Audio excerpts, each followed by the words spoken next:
Buckle your seatbelts, ladies and gentlemen, because for the next 7 minutes, I'm going to teach you something that I myself only learned 3 days ago. So sit back, relax, and enjoy my 3 in the morning monster speech extravaganza.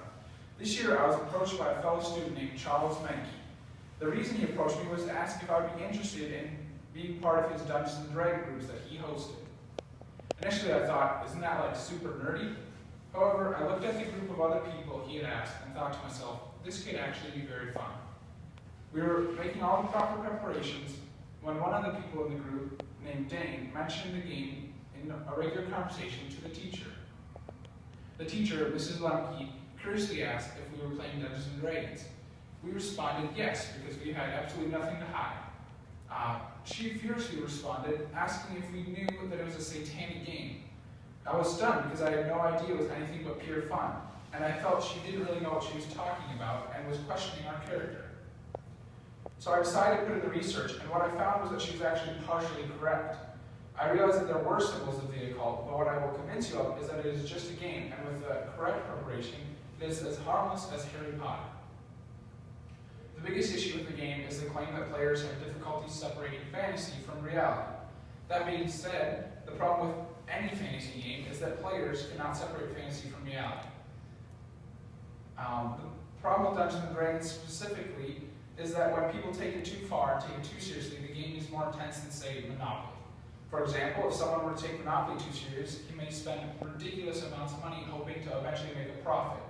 If the same person were to take Dungeons & Dragons too seriously, however, he may experiment with the game's fake gods and get in trouble in the spirit realm. The first problem can be corrected with counseling, while the second problem would be more permanent. Either way, the person would be in some serious trouble. Now, obviously, I had said that the game could be as harmless as Harry Potter, and I will prove that it is. The big issue that most people have with Dungeons & Dragons is the symbologies in the game, the main concern being the dragon.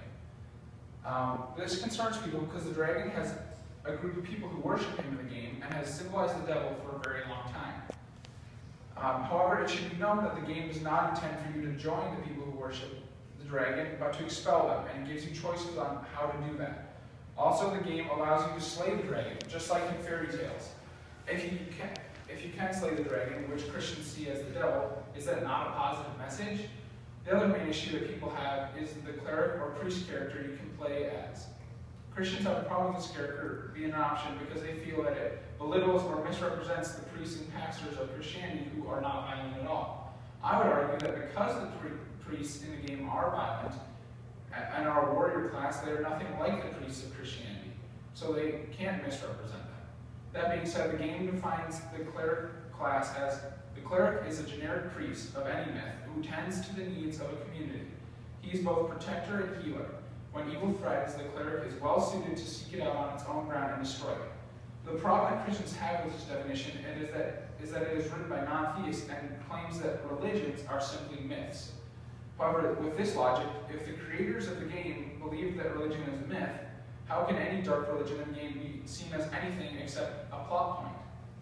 The third big issue that people have is that people in the game can practice magic. Christians often compare the spells of the game to prayers, and that is not a fair assumption, especially when looking at Dungeons & Dragons. The magic used in the game is usually a simple way for a wizard in the game to attack or heal people. Nowhere in the game is there any kind of chant, prayer, or spell even recited. The wizard class of warrior simply has to use the spell. There's nothing ever said about the player having to say anything. This, in my belief, is why it is as harmless as Harry Potter. In the Harry Potter books, the characters actually say the spells, and that is more dangerous because it empowers readers to be just like Harry Potter. It is important to note that my group only plays the game for fun, and have all agreed we have no intention to take it literally. In fact, we play with this beginner set that has no demonic elements to it. So far, the worst thing we have done is kill a couple of goblins. There are obviously other moral issues in the game, such as murder, stealing, and lying. However, that is not the discussion we're having in this speech. So far, after being banned from playing in school, we've played it twice at a group member's house, and it has been very constructive. I say this because we have had more laughs in the 2 hours over this silly game than we would have the whole day in school. I would say that I have felt a stronger sense of community playing Dungeons & Dragons than when we were sitting at the lunch table talking about the most recent drama. So in conclusion, It is important to remember that it is just a game and should not be taken literally. In fact, if an adult is worried about the content of the game, he or she should be happy that we are doing it at school, because that means we're not doing it secretly and taking it too seriously. I would like to take this opportunity to also invite any adult who has fear of the game's powers to sit in on a game for a while and see that it is only that, a game.